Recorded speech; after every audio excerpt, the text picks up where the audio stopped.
Welcome on into the All Aussie Rules YouTube channel. We've got another 2026 AFL season preview coming up today. It's the Hawthorn Hawks as we continue going through every club in the AFL and doing a season preview. We take a look at recent form of the team, the depth chart, the best 23, a look at the fixture, all the ins and outs, everything you need to know about the season coming up. We've passed the halfway mark. We're going through alphabetically through the AFL teams. I don't know where I was going with that, but we started with Adelaide. We're up to Hawthorn. Go check out the rest. They're already on the channel. The ones remaining, they will be all out by the end of February, I think. By about the 23rd or 24th of Feb, every team will be up on the YouTube channel. So make sure you hit that subscribe button if you enjoy the content. Don't forget to like the video as well. Leave a comment. Let me know how Hawthorn are going to go in season 2026. Let's jump into the content. That's what we're here for. And see what we can come up with. Last season, they finished the home and away season in 8th position, which gave them an okay run through finals. They ended up making it to the prelim. They finished 4th. They lost to Geelong in a prelim final at the MCG in a really good performance, but throughout the season, they just had a couple little troughs where maybe cost them a top 4 spot. There was a 3 or 4 week stretch about round 8 to 12-ish, somewhere in that area, where they lost a couple games that they probably would have liked to have won. And that probably was the difference in the end between finishing top 4 and not. Not that it mattered. They made prelim and did an okay job in that prelim. There was chances for them. In the end, Paddy Dangerfield probably beat them. 26 games played, 17 wins, 9 losses, no draws. They end up averaging 89.9 points offensively per game, which was the 7th most in the AFL. Defensively, they did really well, 75.4 points against, which was the 3rd best in the AFL. So that was their 2025 season. Overall, pretty solid year by the Hawks. Jumping into the last 5 seasons. So as we said, 8th into 4th last year for 2025. 2024 was their big surprise packet year where they lost their first 5 games and then from that point on went 15-5, 15-10 for the year, 7th on the ladder, made it through to a semi-final, which they lost by less than a kick to Port Adelaide in a really good performance. So last 2 years been really good. Before that was their down years. 2023, 16th, 7 wins. 2022 was 13th with 8 wins. And 2021 was 14th with 7 wins and 2 draws. So they've certainly turned it around last 2 years. There's no doubt about that. Where they were early on in season 2024 to where they are now is just a crazy difference. But will that continue? Will that trend continue of going up? Obviously, semi-final 2024, prelim final 2025. Does that mean a grand final berth in 2026? It certainly doesn't mean that, but it's not to say that they can't do that. Next up, the ins and the outs.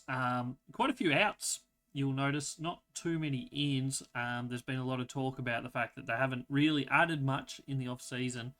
I wouldn't read too much into it. I wouldn't rule them out because of that. A lot of their players are still very young and still developing, so I think there's still quite a lot of improvement in this team. First of all, the ins. Cameron Nunn was picked 20. Aidan Schubert picked 23. Jack Dalton picked 34.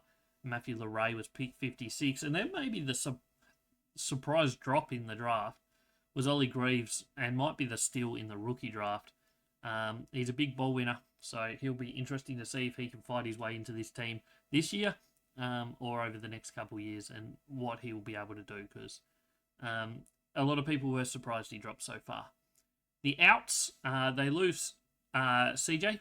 Jaff goes to Melbourne in a trade. Jai Sarong gets traded to Sydney. He just couldn't find a spot in this team with the amount of defenders that Hawthorn have and good key defenders that they have. James Warple heads across in free agency to Geelong. That's an interesting one. Where he fits in Geelong, I guess we'll find out soon enough, but it's an interesting one and how that plays out. Luke Bruce retired, obviously, at the end of last season, and then Sam Frost, Seamus Mitchell, and Jasper Scaife all were delisted. So that's the changes, the ins and outs for Hawthorn going into 2026. Overall, they lose a little bit of experience, and everything they bring in is young talent.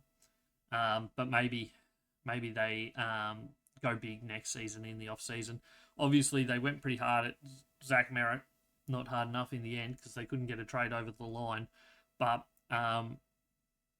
yeah, you'd think probably they're going to go for Zach Merritt again at the end of this season.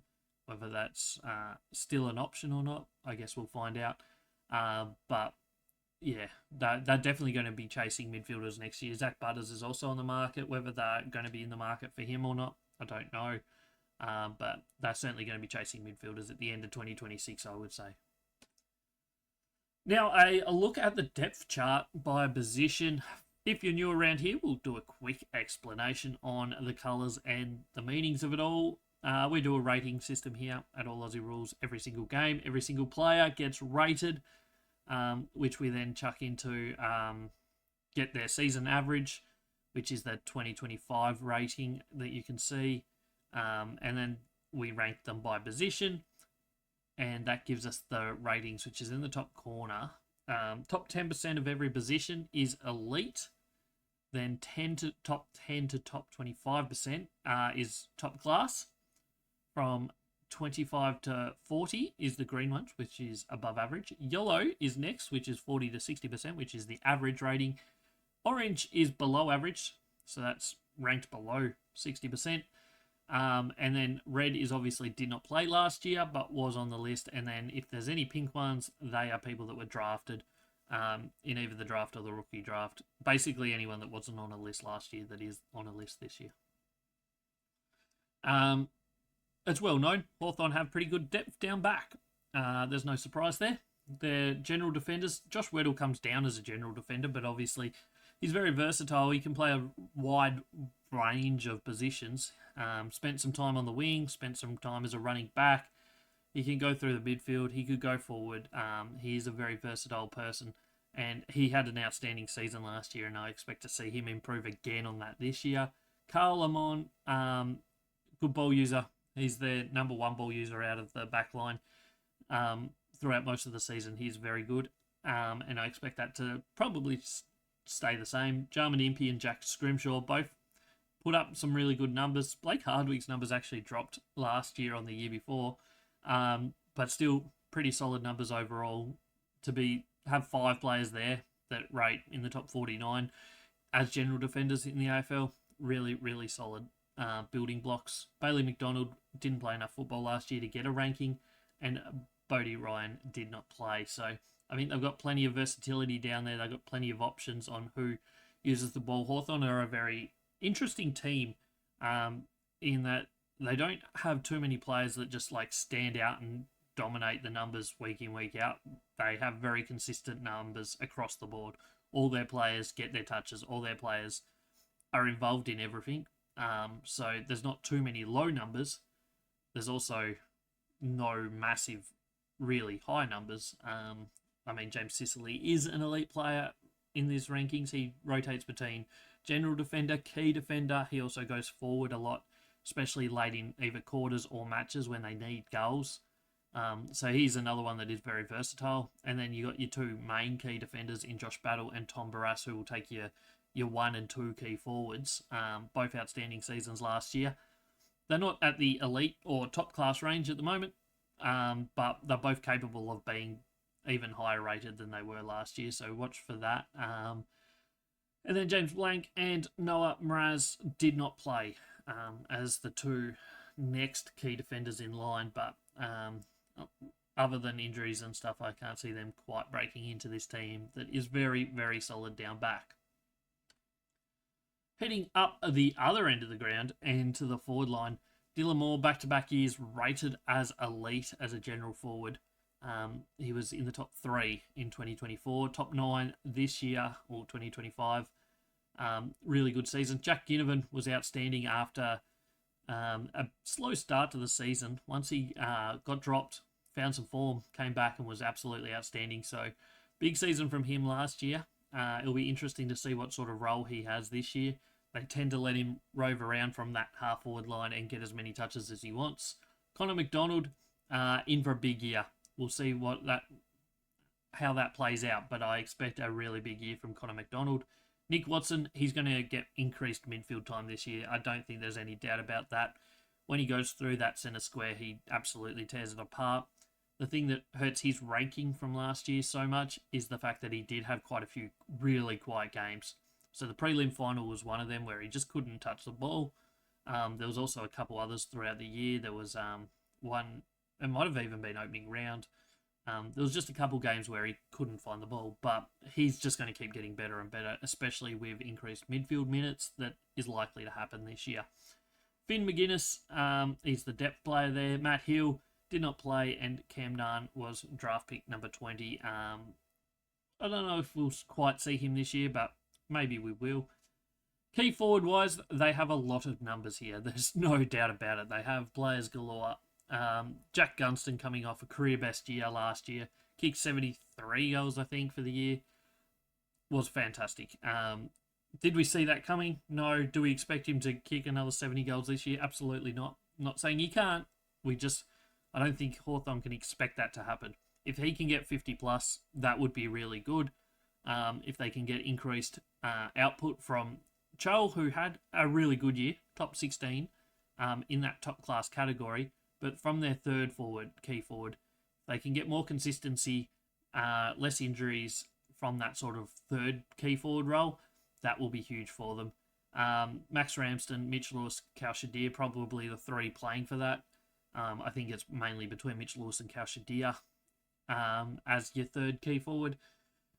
And then you got William McCabe, who did not play, and Aidan Schubert, who was picked 23. I don't think he'll play too much this year, but strange things happen. If you can put in some good form, maybe he might get a go at some point. Moving into the midfield, it's widely talked about the fact that maybe their inside midfield role is one of their weaker areas of the game.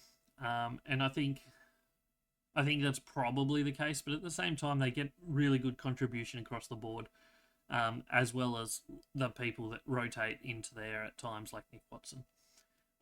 Will Day, obviously injured for a chunk of the start of the season, which is not ideal. He's had a lot of injuries over recent years. When he's on the park, he is as one of the better inside midfielders in the competition. His class, his finishing ability, just go back and watch opening round last year against Sydney. He was absolutely outstanding. He can kick goals, he can win clearances, he can win the football. He uses it really well. He's somebody that you want having the football.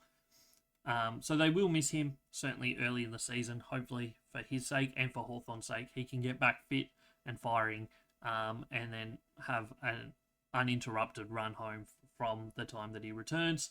Jai Newcomb has carried, I guess, a lot of the load in the midfield for Hawthorn over the last couple years, with Will Day being injured so much, and he's done an outstanding job. A lot of talk about how good he is in finals. In the AFL ratings, he was number one rated player on the ground 4 finals in a row, I think, until that Geelong Hawthorn prelim final. Big game player, gets the job done. You know what you're going to get from Jai Newcomb. Hard body, hard at the ball, and he wins a lot of clearances, gets the ball forward, and just he does a lot of good things. For a mid-season draft pick, he's been absolutely huge. The next rung of players are all players that they need maybe a little bit of a step up from. Connor Nash is the one in the middle there that probably is the most set in this lineup, I think. If they can get a little bit more output out of him to help Jai Newcomb and Will Day, that will be huge for them. They just need somebody else to step up, I think. Josh Ward, Henry Husthwaite, Cam McKenzie, Sam Butler. 2 of them didn't play much, Sam Butler and Henry Husthwaite. The others all got a bit of a go at it. Didn't show massive numbers. Connor Nash, obviously, more of probably the defensive style midfield, not full like James Rowbottom level. But enough that's going to affect his score a bit, which works really well when you got Will Day and Jai Newcomb in there. I think they need to find a way to keep those on the park. Then, other than that, they've got Cody Anderson, who did not play last year, and Jack Dalton and Ollie Greaves, pick 34, and the rookie draft. I wouldn't be that surprised to see maybe Dalton and Greaves given a go at some point this season, but we'll see if that plays out or not. Outside midfielders, Harry Morrison was their highest rated last season, had a really good season. And then Massimo D'Ambrosio dropped back to 28th as an outside mid last year after being in the top 5 in 2024. So he certainly didn't have as good year last year, there's no doubt about that. But he's still certainly in that top 2 outside mids. Matthew Leray, pick 56. I doubt we'll see much of him this year or anything at all in the AFL. He'll probably be biding his time in the VFL. Lloyd Meek is their number 1 ruck. It's going to be interesting. Ruck rules change to ruck rules, how that affects ruckman in the AFL this season. Lloyd Meek might be one that struggles with it. We'll have to wait and see. Ned Reeves is their backup ruckman. Lloyd Meek's clearly the number 1 ruckman. There's been a bit of talk that maybe Ned Reeves will get quite a bit of time playing 2 ruckman with 5 on the bench now. That's possible. It's definitely a possibility for teams to play that extra tall, the extra ruckman. We'll see if it plays out. Over the last 2 seasons, Lloyd Meek has absolutely taken that number 1 ruck spot at Hawthorn after there was a lot of conjecture, probably 2 or 3 years ago, about which one of them was going to be number 1. Lloyd Meek was ranked number 8 last year. You got to give him number 1 role, I think, at least to start with, and see what happens. And then Jamie Henry did not play last year, and I wouldn't expect, unless there's injuries to Meek and Reeves, that we would see him this year. Best 23. This was done a couple of weeks ago. I don't think anything's changed, but we'll see how it goes. Forward line up on the left-hand side, we got Jack Gunston, Chol, and Nick Watson. Obviously, I did mention Watson going through the midfield quite a bit. I think that's a good lineup. Gunston and Chol worked really well together last year, so if they can improve on that again this year, that will be huge for them. Half forwards, Dylan Moore. We know what he's like. He's an absolute gun. He will rotate through midfield as well as Watson and Ginnifan, who's on the other flank. Cal Shadir at centre half forward. I think he's their third best key forward at the moment, and I think he gets selected. On the wings, I've put Weddle. I think that's his best spot, to be honest. He's a freak talent and someone that they want running and using the ball. So I like that spot for him. Harry Morrison on the other wing. And then in the midfield, we've got Lloyd Meek as ruck, Will Day, Jai Newcomb, and Connor Nash. Obviously, Will Day will be missing for a fair chunk of the season, but he's definitely still in their best 23. So we'll keep him on the list. Halfbacks on the 2 flanks, we've got Impey and Amon with Josh Battle. And then full back line, Josh Sicily, Tom Barras, and Jack Scrimshaw is the lineup. That's the starting 18. On the interchange bench, we're going Massimo D'Ambrosio, Connor McDonald, Josh Ward, Blake Hardwick, and Cam McKenzie. It's a pretty good team across the board there for Hawthorn. Next 6 in line that we have, put Mitch Lewis, who's obviously probably that 4th key forward. If any of the other 3 are injured or not performing, he would come in. Finn McGuinness will get a good crack at it at times. Ned Reeves, as we mentioned, maybe if they want to play 2 rucks, he'll be the one. Sam Butler, Bailey McDonald, and Jack Dalton maybe getting game time as well is the best 23. Final thing to look at in this video is a look at the fixture for Hawthorn in 2026. 7 home games, 5 away games, 11 neutral games. Obviously, games against other Victorian teams at the MCG count as neutral. It's just the way that I put it and the way I work it. 7 home games. They get a couple more than most other Victorian teams because they do have those trips down to Tassie to play at UTAS Stadium. They play 13 games in Victoria. They play 4 games in Tasmania, 2 in WA, 2 trips up to Queensland, and then 1 trip to South Australia and 1 to New South Wales. So their only trip to South Australia for the year is Gather Round, so they don't have to play other than that one in South Australia, which is interesting. Buys, they have round 3 and round 14. They do have an opening round game, obviously. And then their teams that they played twice this year. They play Essendon twice, who finished 15th last year. Bulldogs twice, who finished 9th. Then a couple tough ones in Gold Coast, who finished 6th. Collingwood, who finished 3rd. GWS, who finished 7th. And Melbourne is maybe one of the easier options in who finished 14th last year. We'll see what Melbourne can do this year. Overall, it comes up using the system that we used to have the 12th hardest draw for the season. So not an overly difficult draw for them. If you're interested in how we got to those numbers, there was a podcast episode we did last year when the fixture was released, and that's these numbers. It just takes into account who you're playing, where you play them, and yeah, that's pretty much how it's worked out. Comes up with them as a 1495 difficulty rating. 1500 is dead even, so slightly easier than the average team. And there are teams that also played finals that have an easier draw. For example, Fremantle and GWS are both got an easier draw, and they've got a very similar draw to the Brisbane Lions, who obviously went on to win the premiership. So that's pretty much all we have for you here on Hawthorn in 2026.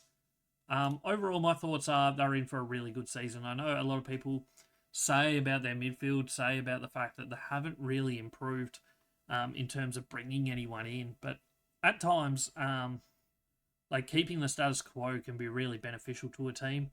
They're a team that's been building over the last couple of years. If they can get Will Day back and stay pretty healthy throughout most of this season, there's no reason why they can't be competing deep into September. They got to a prelim final last year, and at times in that game, they certainly look like they might be a chance to win it. So I think they don't need to show too much improvement to take that next step. They just need a little bit more consistency, a little bit more luck with some injuries and such, and they could be very, very dangerous through September. I certainly have no reason to believe that they won't be a top 4 team in 2026, in my opinion. Whether that's what happens or not, who knows? Jump in the comments and let me know your thoughts. Where will the Hawks finish in 2026? Hokball Season 3, what will we see? We're all very interested. Make sure you like this video if you haven't already. Make sure you hit that subscribe button and the noti bell so you don't miss any of the drops. There's videos most days at the moment here at All Aussie Rules on the YouTube channel. We do a podcast twice a week. It goes here on YouTube and on Spotify and Apple Podcasts, so go check that out as well. Check out all the social medias, All Aussie Rules all over the internet. Instagram, TikTok, Twitter, X, Blue Sky, all of them. Go check it out, All Aussie Rules. And other than that, that's all I've got for you today. I hope you enjoyed this video. We'll be back with the podcast is tomorrow, and then Melbourne's next. Melbourne's the next team. They will be out on Tuesday on the YouTube channel. Thanks for watching. Hope you enjoyed, and we'll be back soon enough.